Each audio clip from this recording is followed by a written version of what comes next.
C5 app download ചെയ്യൂ. കാണൂ മുഴുവൻ എപ്പിസോഡുകളും സൗജന്യമായി.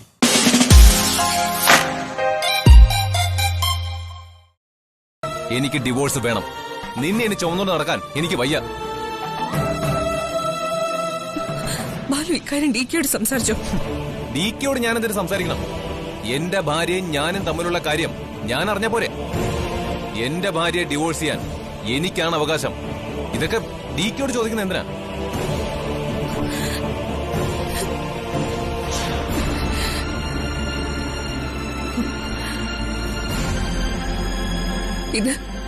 ഇത് അവസാനത്തെ തീരുമാനമാണ്.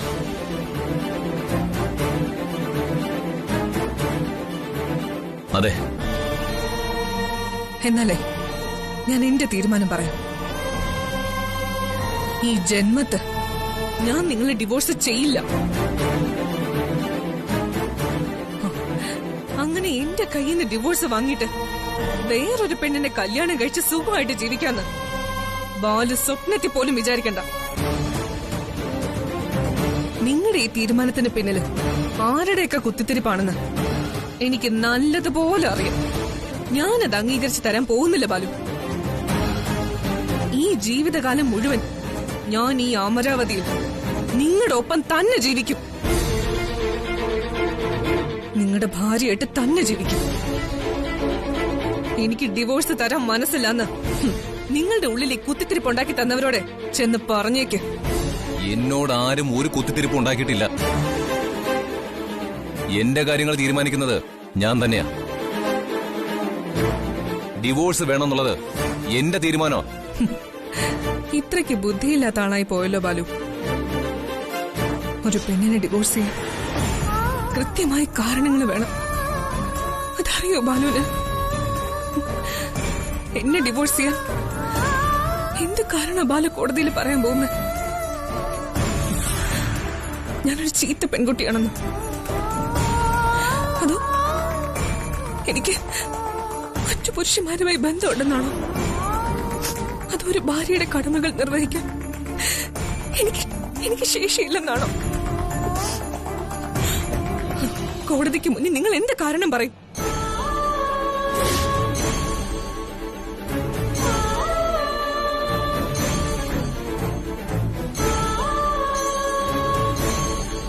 വിവാഹം ഈശ്വരൻ തീരുമാനിക്കുന്നതാ ബാലു. ബാലു എന്റെ കഴുത്തിൽ അണിയിച്ച താലിയിൽ ദൈവികമായൊരു സത്യമുണ്ട്. അതിനെ ബാലു തന്നെ നിഷേധിച്ച ജീവിതത്തിൽ എന്തെങ്കിലും ബാലുവിന് സമാധാനം കിട്ടോ? നീ എന്നെന്റെ ജീവിതത്തിൽ നിന്ന് പോകുന്നുവോ അന്ന് എനിക്ക് സമാധാനം കിട്ടൂ. തോന്നല ബാലു. കയ്യിലിരിക്കുന്ന ജീവിതവും സന്തോഷവും കളഞ്ഞ് പുതിയ സന്തോഷവും ജീവിതവും അന്വേഷിച്ചു പോയവരൊക്കെ അവസാനം കരഞ്ഞു വിളിച്ച് തിരിച്ചു വന്ന ചരിത്രമേ ഉള്ളൂ. ഓ, അത് ഞാനങ്ങ് സഹിച്ചു. അങ്ങനെ സഹിക്കാൻ എനിക്ക് താല്പര്യമില്ലെങ്കിലും ബാലുവിന്റെ കൂടെ ഈ ജന്മം മുഴുവൻ ഒരുമിച്ച് ജീവിക്കാൻ തന്നെയാ എന്റെ അച്ഛൻ നിങ്ങൾക്ക് എന്നെ കൈ പിടിച്ച് തന്നത്. അല്ലാതെ പാതി വഴിയിൽ എന്നെ ഉപേക്ഷിച്ച് കളയാനല്ല. ദേ, ഇനി എന്നോട് ഈ ഡിവോഴ്സിന്റെ കാര്യം പറഞ്ഞ ചിലപ്പോ ഉറങ്ങിക്കിടക്കുമ്പോ വല്ല കത്തിയെടുത്ത് നിങ്ങളുടെ കഴുത്ത് ഞാൻ വെട്ടും.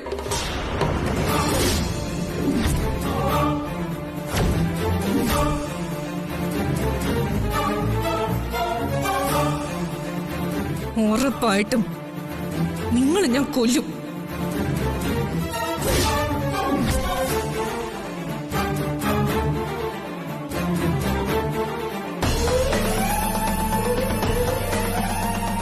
എടാ, കേട്ടില്ലടാ ഇവള് പറയുന്ന? ഇവളെന്നെ കൊല്ലുന്ന്. ഞാൻ ഉറങ്ങിക്കിടക്കുമ്പോ കത്തി എടുത്ത് എന്റെ കഴുത്ത് കണ്ടിച്ചു കൊല്ലുന്ന്. എടാ നീ പറ, ഞാൻ എങ്ങനെ ഇവളുടെ കൂടെ വിശ്വസിച്ച് കിടന്നുറങ്ങും? ഞാൻ എങ്ങനെ മനസമാധാനത്തോടെ ജീവിക്കും? നീ പറ, എനിക്ക് ഡിവോഴ്സ് വേണം. അതൊക്കെ നമുക്ക് പിന്നെ സംസാരിക്കാം. നീ ഒന്ന് വന്നേ. എന്താ? അതൊക്കെയുണ്ട്, നീ വാ പറയാം.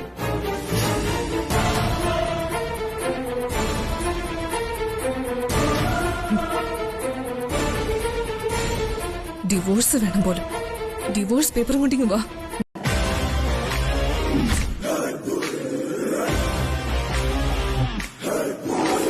ഞങ്ങൾ എന്ത് ചെയ്യണം DK? അവന്റെ ജീവൻ വെച്ച് കളിക്കാൻ ഞങ്ങൾക്ക് പറ്റില്ല. അവനെന്തെങ്കിലും സംഭവിച്ചാ പിന്നെ ഞങ്ങൾ ജീവിച്ചിരുന്നിട്ട് എന്താ കാര്യം? അവൻ എന്തും ചെയ്യാൻ മടിക്കാത്തവനാ. അവനൊന്നും ചെയ്യില്ല. ഒരു ഭീരുവിന്റെ ഭീഷണി മാത്രമാണ് അവൻ്റേത്. എങ്കിലും മകന്റെ ജീവനെ ഓർത്തുള്ള നിങ്ങളുടെ ഭയം ഞാൻ മനസ്സിലാക്കുന്നു. എന്നെ വിശ്വാസമുണ്ടെങ്കിൽ നമുക്ക് ഈ കല്യാണവുമായി മുന്നോട്ട് പോകാം. ഇല്ലെങ്കിൽ നമുക്ക് ഈ കല്യാണം ഇവിടെ നിർത്തിവെക്കാം.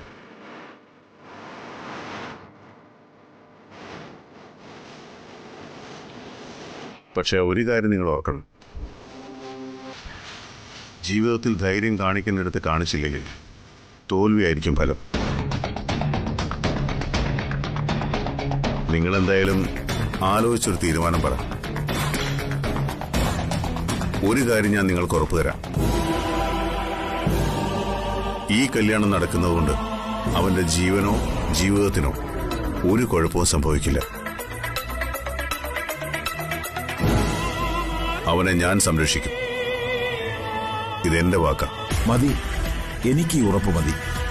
തീരുമാനിച്ച മുഹൂർത്തത്തിൽ തന്നെ നമുക്ക് വിവാഹം നടത്താം. പേടിക്കണ്ട, ഇനി ഇത്തരം സംഭവങ്ങൾ ആവർത്തിക്കില്ല. വേണ്ടതെന്താണെന്ന് വെച്ചാൽ ഞാൻ ചെയ്തോളാം. നിങ്ങൾ കല്യാണത്തിനുള്ള ഒരുക്കങ്ങളൊക്കെ നടത്തിക്കോളൂ. ശരി DK, എങ്കിൽ പിന്നെ ഞങ്ങൾ ഇറങ്ങട്ടെ. ശരി, ആയിക്കോട്ടെ. ശരി ശരി.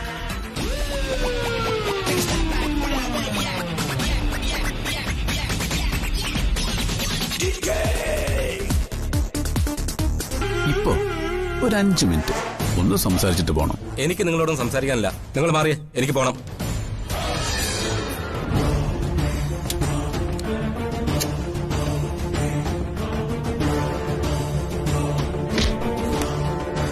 പോലീസുകാരോട് കളിക്കാൻ നിൽക്കല്ലേ രാജീവേ.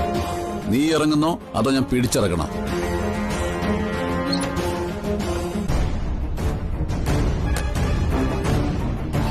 നിങ്ങൾക്ക് എന്താ സംസാരിക്കാനുള്ളത്? ഞാനും നിങ്ങളും തമ്മിൽ യാതൊരു ബന്ധവുമില്ല. ദയവ് ചെയ്ത് എന്നെ ഇങ്ങനെ ദ്രോഹിക്കരുത്. അയ്യേ, എടാ, ഞാൻ നിന്നെ ദ്രോഹിക്കാൻ വന്നതല്ല, നിന്നോട് റിക്വസ്റ്റ് ചെയ്യാൻ വന്നതാ. പന്ത് ഇപ്പൊ നിന്റെ കോർട്ടില. ഗോൾ അടിക്കണോ വേണ്ടയോ എന്ന് തീരുമാനിക്കേണ്ടത് നീയാ.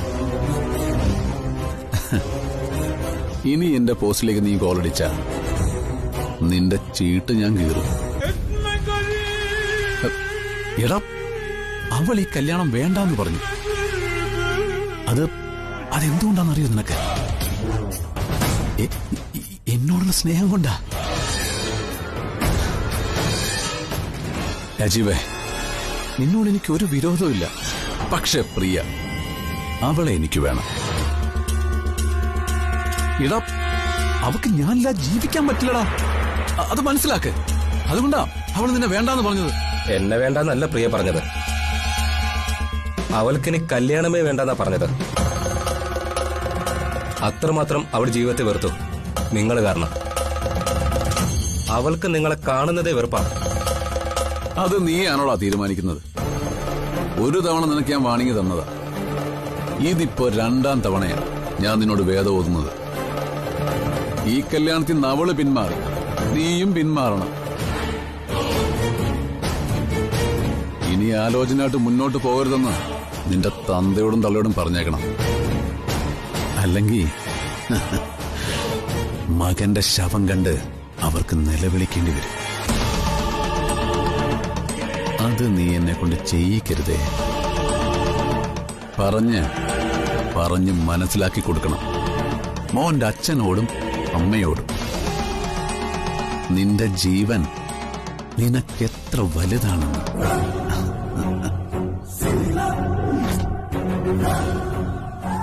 ഇത് മോന്റെ ജീവന്റെ താക്കോല. നമ്മളെന്താ ഇവിടെ? ഇറങ്ങ്, പറയാം.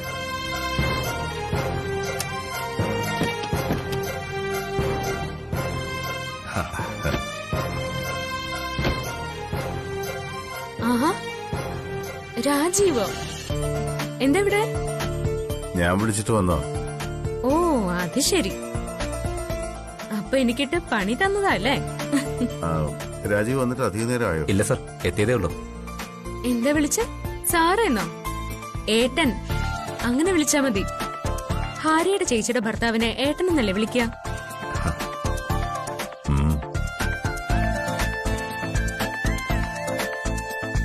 ഈ വിവാഹത്തിന് രാജീവിന് എന്തെങ്കിലും ഭയമുണ്ടോ? എനിക്കൊരു ഭയമില്ല. രാജീവിനെ പോലെ സ്നേഹമുള്ളൊരു പയ്യനെ പ്രിയക്ക് കിട്ടണേന്നായിരുന്നു എന്റെ പ്രാർത്ഥന മുഴുവൻ. അവിനാഷ് രാജീവിനെ കണ്ടവരും ഞാൻ അറിഞ്ഞു. അതുകൊണ്ടാ ഞാനൊന്ന് നേരിട്ട് കാണണമെന്ന് പറഞ്ഞത്. എന്നോട് വലിയ ഭീഷണിയുടെ സ്വരത്തിലാ സംസാരിച്ചത്. അവനൊരു ദുഷ്ടനാ രാജീവ്. കല്യാണം കഴിക്കാൻ പോകുന്ന പെൺകുട്ടിയുടെ പൂർവ്വ കാമുകനെന്നും പറഞ്ഞ് ഇങ്ങനെ വന്ന് ഭീഷണിപ്പെടുത്തിയ രാജീവ് ഈ വിവാഹത്തിൽ നിന്ന് പിന്മാറുമെന്നാ അവൻ കരുതിയിരിക്കുന്നത്. പ്രിയ എന്നോട് എല്ലാ കാര്യങ്ങളും തുറന്നു പറഞ്ഞിരുന്നു. അതുകൊണ്ട് ആളിനെപ്പറ്റി എനിക്കൊരു മുൻധാരണ ഉണ്ടായിരുന്നോ? ആളൊരു സൈക്കോ ആണെന്ന് എനിക്ക് കണ്ടപ്പോ തന്നെ തോന്നിയിരുന്നു. സൂക്ഷിക്കേണ്ട ആള് തന്നെയാ അവൻ. എനിക്കറിയാം. സൂര്യ അമരാവതിയുടെ മുകളിൽ നിന്ന് തള്ളിയിട്ട കാര്യമൊക്കെ പ്രിയ പറഞ്ഞിരുന്നു. പേടിക്കേണ്ട, നിങ്ങളുടെ ജീവിതത്തിൽ അവൻ കാരണം ഒരു കുഴപ്പവും സംഭവിക്കില്ല. എന്താ പറഞ്ഞത്? തോറ്റു തുന്നും പാടിയെന്നോ? എന്റെ കല്യാണം നടന്ന ആ ദിവസം ചേച്ചി അവിടുന്ന് കൊണ്ടുപോരണോന്ന് പറഞ്ഞത് ഈ DK അല്ലേ? അതെ. ആ വാക്ക് ഹിറ്റ്ലറിനെ കൊണ്ട് തന്നെ ഞാൻ മാറ്റിച്ചു. എങ്ങനെ? അതൊക്കെ ഉണ്ട്. ഇനി അച്ഛന് സന്തോഷമായിട്ടിരിക്കാം. എന്റെ കല്യാണം നടന്നാലും ജീവിതകാലം മുഴുവൻ അച്ഛന്റെ മകൾ അമരാവതിയിൽ തന്നെ ഉണ്ടാവും, DKയുടെ ഭാര്യയായിട്ട്. ആ വാക്ക് DK എനിക്ക് തന്നിട്ടുണ്ട്. സത്യമാണോ മോളെ? അതെ അച്ഛാ, സത്യമാ. എന്റെ ചേച്ചിയുടെ കഴുത്തിലെ താലി ഞാൻ കാരണം ഒരിക്കലും നഷ്ടപ്പെടില്ല.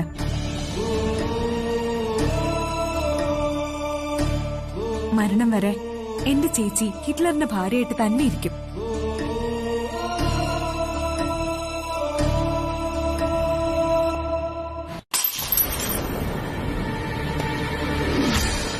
നശിപ്പിച്ചു, എല്ലാം നശിപ്പിച്ചു.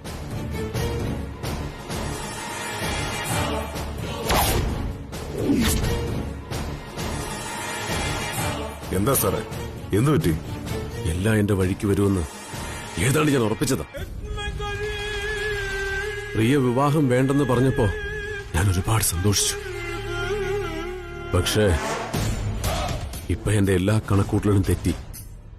ആ റാസ്കൽ DK, അയാള് പോയി അവളെ കൊണ്ട് പിന്നെ ആ വിവാഹത്തിന് സമ്മതിപ്പിച്ചു. അപ്പോ സാറിന്റെ ആഗ്രഹം നടക്കത്തില്ല അല്ലേ സാറേ? നടക്കും. ആരൊക്കെ എന്തൊക്കെ തീരുമാനിച്ചാലും ഞാൻ തീരുമാനിച്ചത് മാത്രമേ നടക്കൂ. അതിനെ പെണ്ണും കൂടെ സമ്മതിക്കണ്ട സാറേ.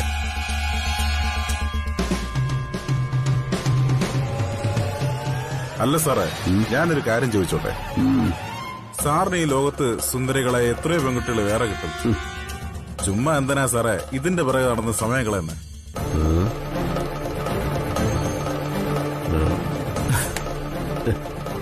എടാ, നീ ഇപ്പൊ ചോദിച്ച ചോദ്യം ഒരുപാട് പേരിനോട് ചോദിച്ചതാ. പലവട്ടം ഞാൻ എന്നോടും ചോദിച്ചു. പക്ഷേ ഇതുവരെ ഉത്തരം കിട്ടിയിട്ടില്ല. ചില ചോദ്യങ്ങൾ ഇങ്ങനെയാണ്, ഇതുപോലെ ഉത്തരം കിട്ടാതെ ഉള്ളിന്റെ ഉള്ളിലൊരു നീറ്റലായിട്ട് കിടക്കും. പ്രിയയ്ക്ക് ഞാനൊരു വാക്ക് കൊടുത്തു, അതുകൊണ്ട് അവൾ സമ്മതിച്ചത്. എന്ത് വാക്ക്? എത്ര കാലം വേണമെങ്കിലും ജ്യോതിക്ക് അമരാവതിയിൽ എന്റെ ഭാര്യാസ്ഥാനത്ത് ജീവിക്കാമെന്ന വാക്ക്. അല്ല, നീ എന്താ പറഞ്ഞത്? അവൾ ഈ വീട്ടിൽ എത്ര കാലം നിൽക്കാൻ ആഗ്രഹിക്കുന്നു അത്രയും കാലം എന്റെ ഭാര്യയായി ഇവിടെ ജീവിക്കാൻ അനുവദിക്കാമെന്ന് ഞാൻ പ്രിയയ്ക്ക് വാക്കുകൊടുത്തു. മൈ ലിറ്റിൽ കണ്ണാ, ഇപ്പഴും ഞാൻ ഹാപ്പി ആയത്. Thank you my son, I am proud of you. പക്ഷെ അമ്മ ആഗ്രഹിക്കുന്ന പോലെ അവളുമായൊരു കുടുംബജീവിതം ഈ ജന്മത്തുണ്ടാവില്ല. അതുകൂടി അമ്മയുടെ ലിറ്റിൽ കണ്ണനോടൊന്ന് പറഞ്ഞേക്ക്. അതെ,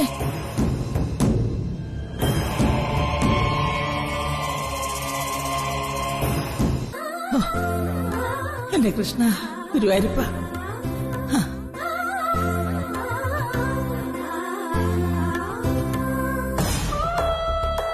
അത് ശരി. അപ്പോ കണക്ക് കൂട്ടലുകളെല്ലാം തെറ്റി.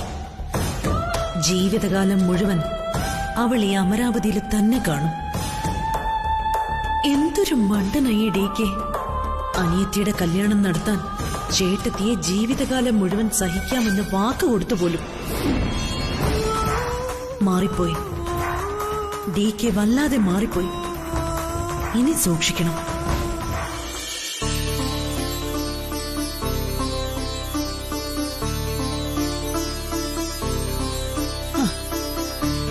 മൈ ലിറ്റിൽ കണ്ണ, ഞാൻ ഹാപ്പിയായി. മരണം വരെ ബേട്ടി എന്റെ കൂടെ തന്നെ നിൽക്കാൻ നീ ഹെൽപ്പ് ചെയ്തല്ലോ കണ്ണ. ഇനി എല്ലാം ഓക്കെ ആയിക്കോളും. താങ്ക് യു കണ്ണ. അധികം ലേറ്റ് ആകാതെ ഒരു ലിറ്റിൽ ഡേക്കേ കൂടെ അവർക്ക് കൊടുക്കണേ കണ്ണ. കണ്ണടയും മുമ്പ് എനിക്ക് ആ കാഴ്ച കൂടി ഒന്ന് കാണിച്ചു തരണേ എന്റെ കണ്ണ. യു ആർ ഒൺലി മൈ രക്ഷ. കൃഷ്ണ ഗുരുവായൂരപ്പ.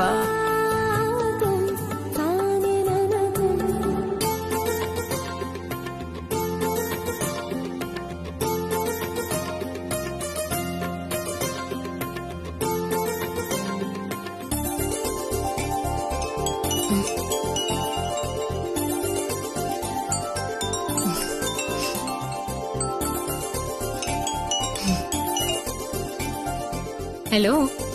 ആ ചേച്ചി, ഇപ്പൊ ചേച്ചിക്ക് സന്തോഷായില്ലേ? അച്ഛൻ വിളിച്ച് പറഞ്ഞില്ലേ കാര്യങ്ങളൊക്കെ?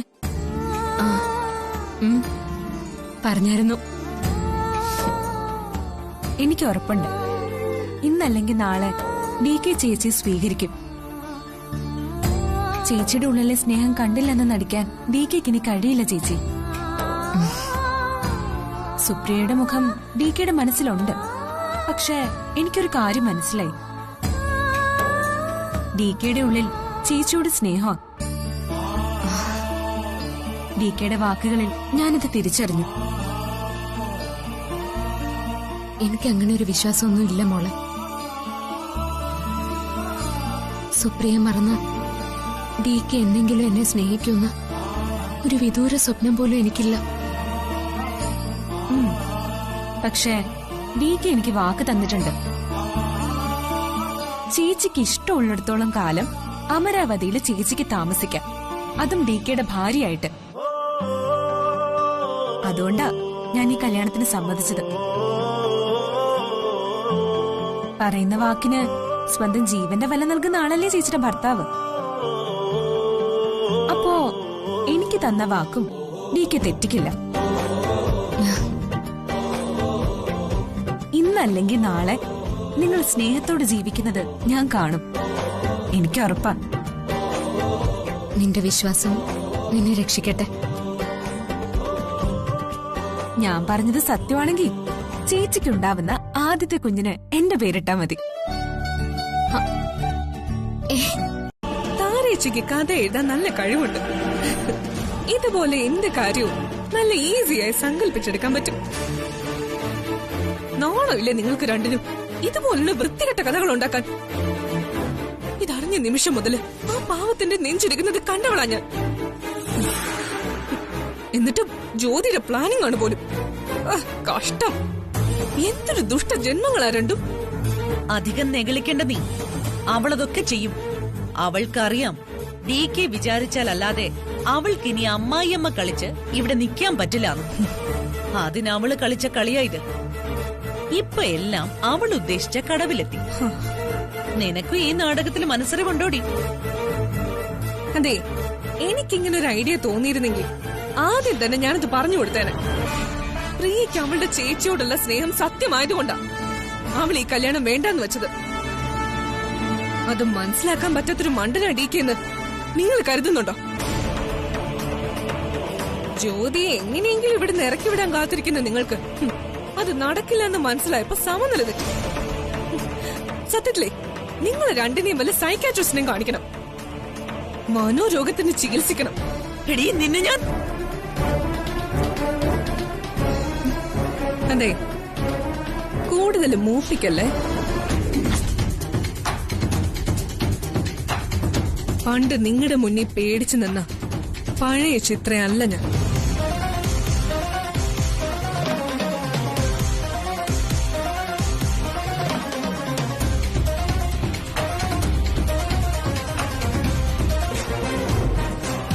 എന്താ നിങ്ങളുടെ ഉദ്ദേശം? ഞാനൊരു ഫയല് ചോദിച്ചാ അത് തരണ്ടെന്നാ? ഞങ്ങളോട് ഇതുവരെ ഇയാൾ ഫയൽ ചോദിച്ചിട്ടില്ല. ഞാൻ ഇന്നലെയും കൂടെ ചോദിച്ചതാ മാഡം. ബാലു സാറ് തരാന്ന് പറഞ്ഞതുകൊണ്ടാ. കുമാർ പൊയ്ക്കോ. ശരി മാഡം. ആരുടെ കയ്യിലാ ആ ഫയല്?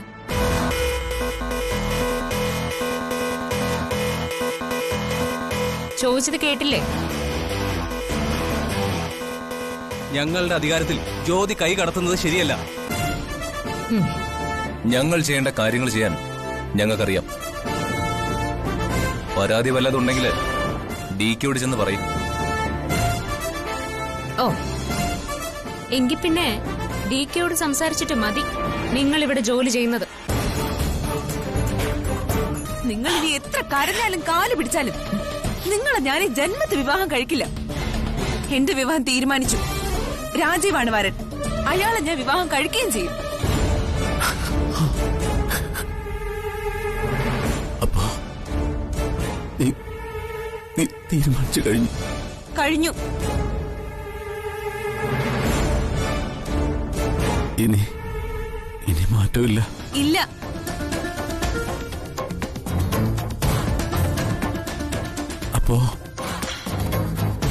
അപ്പൊ നീ എന്നെ ഉപേക്ഷിച്ചു?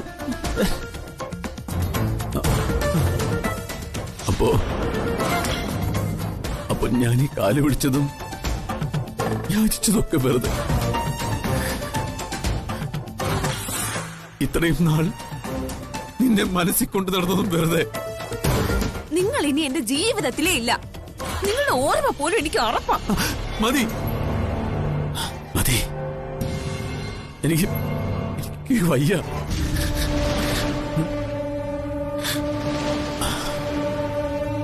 ഇനി ഞാൻ നിന്നെ തേടി വരില്ല. ശല്യപ്രതിൽ അമ്മേ ഒന്ന് പറഞ്ഞു മനസ്സിലാക്കി. ഇവള് പറഞ്ഞതിൽ കൂടുതൽ ഞങ്ങൾക്കൊന്നും പറയാനില്ല. ഇറങ്ങിപ്പോ. അതോ ഞാൻ ഇറക്കി വിടണോ? വേണ്ട വേണ്ട, ഞാൻ പൊക്കോളാം.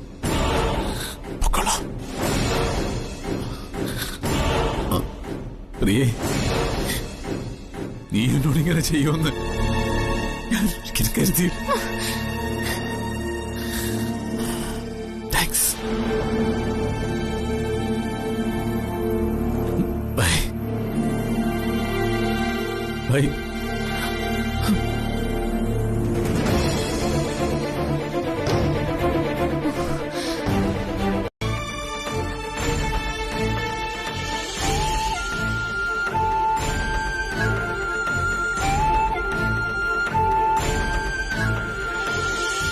ജ്യോതിയെ കിട്ടിയ മോളെ? കിട്ടിയച്ച. ഞാൻ ചേച്ചിയുടെ കാര്യങ്ങളൊക്കെ പറഞ്ഞിട്ടുണ്ട്. എന്തായാലും ഞാൻ അമരാവതി വരെ ഒന്ന് പോവുക. DK കണ്ട് കാര്യങ്ങൾ പറയുന്നതാ നല്ലത്. ഇവനിത് എന്തിന്റെ സൂക്കേടാണെന്ന് എനിക്ക് മനസ്സിലാവാത്ത. ഇവന് ഭ്രാന്താണോ ഇനി? അതെ അമ്മേ, ഞാൻ എന്ന് വെച്ച അയക്ക് ഭ്രാന്താണെന്ന് എനിക്കറിയാം. അവന്റെ ഭ്രാന്തിന് നിന്റെ ജീവിതം കുറിച്ച് കൊടുക്കേണ്ട കാര്യമുണ്ടോ? അവൻ വേറെ എവിടെയെങ്കിലും പോയി ഭ്രാന്ത് കാണിക്കട്ടെ. എന്തായാലും ഞാൻ DK ഒന്ന് പോയി കാണട്ടെ. ഇരിക്കേട്ടത്തി, കുടിക്കാൻ എന്താ വേണ്ടത്? Tea, coffee? അല്ല വേണ്ട. എന്തൊരു ചൂടാ ഈ സമയത്ത്. ജ്യൂസാ നല്ലത്. കല്യാണക്കാര് സംസാരിക്കുമ്പോ മധുരം നല്ലതാ. സിനി, പെട്ടെന്നൊരു തണുത്ത ജ്യൂസ് മേടിച്ചോ. നിക്കേ, മധുരം കുറച്ച് കൂട്ടിക്കോളാൻ പറ. ഇരിക്കു ചേച്ചി. ബഹുമാനാണോ? നമ്മള് ബന്ധുക്കളാകാൻ പോവല്ലേ, ഇനി അതിന്റെ ഒന്നും ആവശ്യമില്ല. ഇരിക്കുന്നില്ലേ? വേണ്ട. ഏട്ടത്തി ഇരിക്കുന്നില്ലെങ്കിൽ അനിയനും ഇരിക്കുന്നില്ല. സത്യം പറഞ്ഞ ജ്യോതിയോട് എങ്ങനെ നന്ദി പറയണമെന്ന. എന്തായാലും കല്യാണക്കാര് സംസാരിക്കാൻ ജ്യോതി നേരിട്ടിങ് വന്നല്ലോ, എനിക്ക് സന്തോഷായി. നിർത്തടാ. ഞാൻ നിനക്ക് കല്യാണം ആലോചിക്കാൻ വന്ന ബ്രോക്കറാണെന്ന് കരുതിയോ? അയ്യോ, അപ്പോ കല്യാണക്കാര് സംസാരിക്കാൻ വന്നല്ലേ? ഇങ്ങനെയാണെങ്കിൽ കല്യാണത്തിന് പകരം നിന്റെ ശവോടൊക്കെയായിരിക്കും നടക്കാൻ പോകുന്നത്. ഒരേ നാവ് കൊണ്ട് യാചനയും ഭീഷണിയും. പ്രിയെ കെട്ടിച്ചു തന്നില്ലെങ്കിൽ എന്റെ അച്ഛനെ നീ കൊല്ലും, അല്ലേടാ? ഒന്ന് പതിയെ സംസാരിക്കേ, മറ്റുള്ളവര് കേട്ട് കഴിഞ്ഞാ ജ്യോതിക്കല്ലേ എന്റെ നാണക്കേട്. ഇനി എന്റെ കുടുംബത്തിന്റെ 7 അയലത്ത് വന്നു പോരുത്. നീ വന്നാ പിന്നെ എന്ത് ചെയ്യണമെന്ന് എനിക്കറിയാം. കൊള്ളാം കൊള്ളാം, ആവേശം കൊള്ളാം. DK എന്നെ കാണാൻ വന്നിരുന്നു, ഹസ്ബൻഡേ. ഇതുപോലെ ആവേശത്തോടെ എന്നെ വെല്ലുവിളിച്ചിട്ട് പോയി. ഞാനതൊന്നും കാര്യമാക്കിയില്ല. ജ്യോതി, ഇപ്പൊ നിങ്ങൾ കാണിക്കുന്നൊന്നും ബുദ്ധിയല്ല. ബന്ധുക്കളാവാൻ പോകുന്ന നമ്മളെന്തിനാ വെറുതെ വഴക്കിടുന്നത്? അവളെങ്ങ അന്നേര്, ഞാൻ അവളെ പൊന്നുപോലെ നോക്കിക്കോളാം. രാജീവുമായി പ്രിയയുടെ കല്യാണം തീരുമാനിച്ചത് DK ആണെങ്കിൽ അത് നടന്നിരിക്കും. അത് തടയാൻ നിന്നെ കൊണ്ട് സാധിക്കില്ല. എന്റെ അനിയത്തിയുടെ കല്യാണം മുടക്കാൻ നിന്റെ ഭാഗത്തുനിന്ന് എന്തെങ്കിലും ശ്രമം ഉണ്ടായ അന്ന് നിന്റെ അവസാനമായിരിക്കും. സരോവരത്തിൽ നിന്നും അമരാവതിയിലെത്താൻ എത്ര നേരം വേണം? ഇതുവരെ നീ എവിടെയായിരുന്നു? ഞാനെങ്ങും പോയിട്ടൊന്നുമില്ല. കള്ളം പറയുന്ന ഒരു ബേക്കറിക്കാരി. അടിച്ചിന്ന് ശരിയാക്ക വേണ്ടത്. നിന്നോട് ആര് പറഞ്ഞി അവനാശനം കാണാൻ പോവാൻ? അവനിങ്ങനെ തോന്നിയാസം കാണിച്ചാ പിന്നെ ഞാൻ മിണ്ടാതിരിക്കണം. എന്നിട്ടിപ്പോ എന്തായി? അവനെ തോൽപ്പിച്ചോ അതോ തല്ലിയോ? ഇടി, അവനൊരു സൈക്കോപാത്ത. ആരോട് എങ്ങനെ പെരുമാറണമെന്ന് ഒരു ബുദ്ധിയും ബോധവും ഇല്ലാത്തവൻ. അവനെ പോലെ ഒരുത്തന്റെ മുമ്പിലേക്ക് പോകുന്നതിന് മുമ്പ് എന്നോടൊരു വാക്ക് ചോദിച്ചുകൂടായിരുന്നു? നിനക്ക് നല്ല അടി കിട്ടാത്തതിന്റെ കേടാ. കഴിഞ്ഞോ നിങ്ങളുടെ വിചാരണ? അല്ല, ഞാൻ അവിടെ പോയതിന് നിങ്ങൾ എന്തിനാ ചൂടാവുന്നേ? എന്റെ അനിയത്തിയുടെ ജീവിതം തകർക്കാൻ നോക്കുന്നവൻ ഇനി പോലീസ് സ്റ്റേഷനിലല്ല, പട്ടാള ക്യാമ്പിലാണെങ്കിലും ഞാൻ പോവും. അവൾ നിന്റെ മാത്രം അനിയത്തിയല്ല, എന്റെ കൂടിയാ. അവളുടെ ജീവിതം തകർക്കാൻ ഒരുത്തൻ വന്നിട്ടുണ്ടെങ്കിൽ അവനെ എങ്ങനെ നേരിടണമെന്ന് എനിക്കറിയാം. ഓഹോ, അങ്ങനെയാണോ? അതേത് വകയിലാ അവള് നിങ്ങളുടെ അനിയത്തിയാവുന്നേ? ഞാൻ നിങ്ങളുടെ യഥാർത്ഥ ഭാര്യയൊന്നും അല്ലല്ലോ. അപ്പൊ പിന്നെ എങ്ങനെയാ? അതൊന്നും നിന്നോട് വിശദീകരിച്ച് പറയാൻ എനിക്ക് സൗകര്യമില്ല. എന്റെ അനിയത്തിയുടെ കാര്യം എന്നോടല്ലാതെ വേറെ ആരോടാ പറയേണ്ടത്? ഇനി ഒരു പെൺകുട്ടി അനിയത്തിയാവാൻ സ്വന്തം അമ്മയുടെ വയറ്റിൽ ജനിക്കണമെന്നോ ഭാര്യയുടെ അനിയത്തിയാകണമെന്നോ നിർബന്ധമൊന്നുമില്ല. ഈ കല്യാണം നടത്താമെന്ന് വാക്കുകൊടുത്തത് ഞാനാ. അവനെന്നല്ല, ആരെതിർത്താലും നിശ്ചയിച്ച സമയത്ത് തന്നെ ഞാൻ. ഡൗൺലോഡ് ചെയ്യൂ C5 ആപ്പ്. കാണൂ എല്ലാ എപ്പിസോഡുകളും സൗജന്യമായി.